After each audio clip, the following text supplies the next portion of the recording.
little people in your life, you have nephews or nieces or little brothers and sisters or kids, there's a book. It's a really sweet book. It's about a dad and a son. And like, I love you all the way, to the mailbox and back. And then at the end, the dad says, son, I love you all the way to the moon. And the kid says, Dad, I love you all the way to the moon and back. Right? It's just a beautiful song. And so we're going to take you from the sun to the moon. This is Old Devil Moon. This is by Burton Lane. This is from the American Songbook. It's from, I can't remember the musical. We'll tell you later. No. But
This is a tune that is entitled "You Are My Sunshine."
Right. So, it's all tying together tonight. Does anybody happen to know what the most recorded song in at least the English language is? I think around the world. It is Yesterday by Paul McCartney. Does anybody happen to know what the number one recorded jazz song is? It is Summertime. Yes. You feel the line? No, I didn't. This guy is excuse me, sir. Professor, are you from? We have a visiting professor from the University of Miami tonight. This is entitled Summertime. This is by George Gershwin. He gave up not quite a year of his life to go live on the islands in the South, in South Carolina and Georgia, so he could study what it used to be like in the traditions before the Civil War, antebellum, so he could write his masterpiece, Porgy and Bess. An incredible work by a great American composer who died way too young. This song has been more recorded, I guess, than any other jazz song, and this is our take on Summertime.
So you guys are probably all know about Mitch Farber, the fastest fingers from Philadelphia.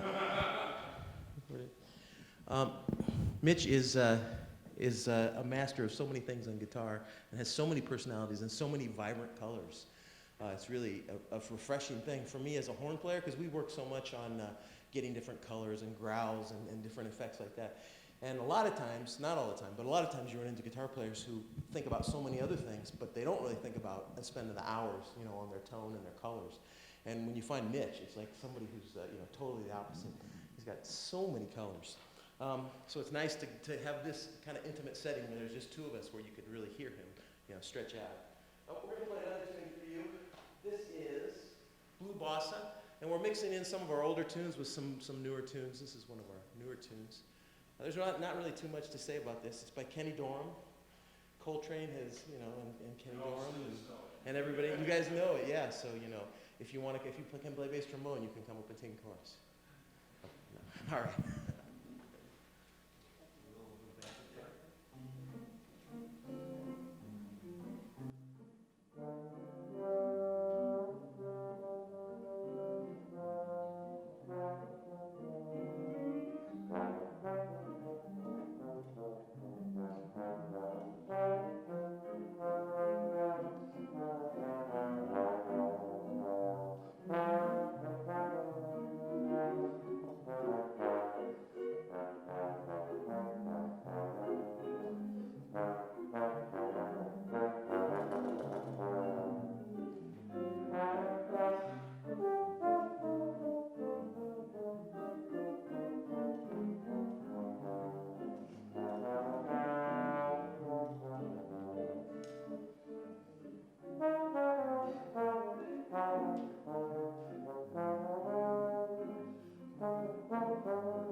kind of know.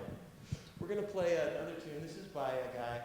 This is the joke I like to use when we play for younger kids. I said, this guy was such a great trombone player. So that he got into Duke Ellington's band. He was such a good trombone player, he didn't even have to move his slide. Well, of course, the secret was that he was a valid trombone player. Cat's name was Juan Tizol. He was of Puerto Rican descent. He was one of the seminal figures, in my mind at least, of Latin jazz. He wrote some tunes with Duke Ellington, got into Duke Ellington's band as a really solid section player, which was probably his biggest strength. And then come to find out he was a great soloist. And he wrote really wonderful tunes. Everybody knows Perdido, and probably his even more famous tune is Caravan. Juan Tizol eventually left Duke's band and went out to LA, and he's on a bunch of recordings, including Sinatra's I Got You Under My Skin, and just a really rich, usable American life. So this is our Caravan.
This is the next tune is by Chick Corea, and when we were in our teens and early 20s, Chick Corea was the man.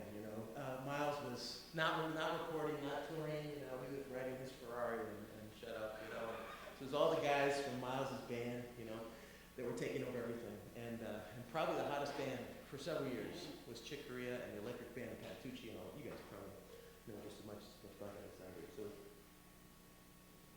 anyway, this is Chick Corea, the pianist turned synthesizer player, turned back to pianist.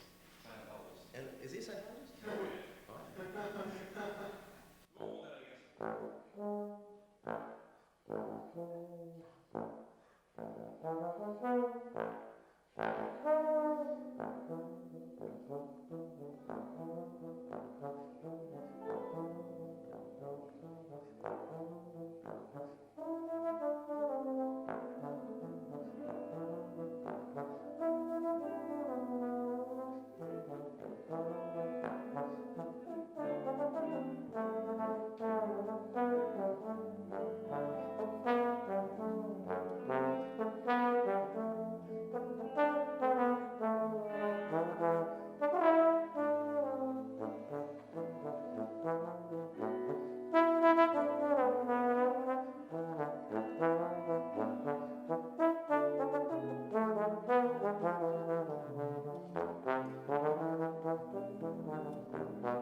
Sometimes when you sneak your bag in the hand for, your hand in the bag for one more potato chip, you get caught. All right, we're going to play another tune. This is Stereogam number 6. And so, as you can obviously tell, Mitch has traveled the world with Julio Iglesias. He's one of the top recording and live performing artists in South Florida, if not the Southeast United States. Travels all over. And he is able to hold his own on the guitar. If you, we should probably do. We don't have one for tonight, but we should probably work in something where we each play something by ourselves, just to illustrate. The duo is really, at least in my mind, two people who are soloists, who can play all by themselves without anything else, who come together. And it's really a weird thing, and I think it's unique in all of jazz, because you have to provide everything. It's actually harder than playing all by yourself, because when you play by yourself, you can kind of mess with the time a little bit, you mess with the form a little bit, and there's nobody to get mad at but you, and you can fix it immediately. But when there's two people, you have kind of like all the responsibility, but you don't have that freedom of solo playing. But on the other hand, it really requires of us to play extra stuff that maybe our instruments wouldn't normally do, especially mine. You can probably tell that unlike most bass trombone players whose hero is Frank Sinatra, mine is not Frank Sinatra, it's Bobby McFerrin and Al Jarreau. And so instead of imitating Frank Sinatra when I play the bass trombone, I try to imitate Bobby McFerrin and Al Jarreau. And so I jump back and forth. You can probably hear me playing the melody and the bass line. And Mitch likes to jump back and forth a bit himself. In fact, can we go to All Blues? Is that all right? Can we do that one next? And he has one tune that he does, which actually a third arm, if you look carefully while he's playing this, may emerge. This was hard.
So we'd like to do a funk tune that's in 7/8 that I wrote, and it's impossible to play. We'll be selling the music tonight.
So, this, we fulfilled, please tell Professor Benelli that we fulfilled his, requirement of an Ellington song. So we're going to play. This one is entitled Go Tell It Early. Now, we're playing, in the end of the month, we're playing a gig on the beach. And so I kind of thought I had the idea of saluting the various great musical figures from Miami Beach. So in my mind, first, of course, you have to think of Jackie Gleason, who was a famous big band leader in the 40s and 50s, who really brought, I think, television and high-class entertainment to Miami Beach. June Taylor Dancers. And in addition to Jackie Gleason, probably the next person. Pardon?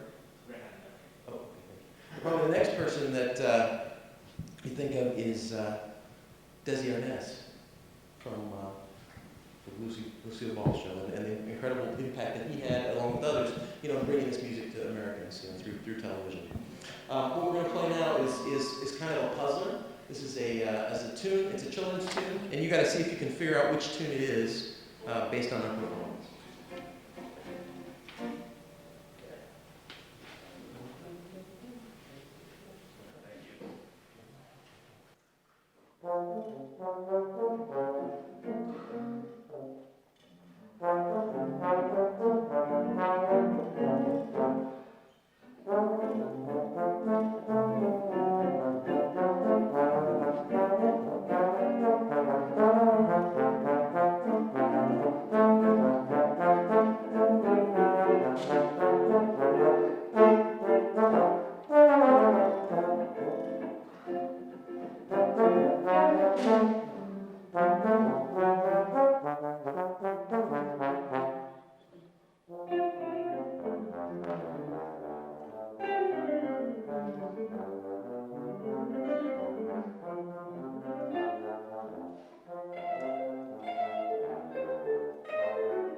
This is by Horace Silver. This is by Horace Silver from the Jazz Messengers.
guys are up.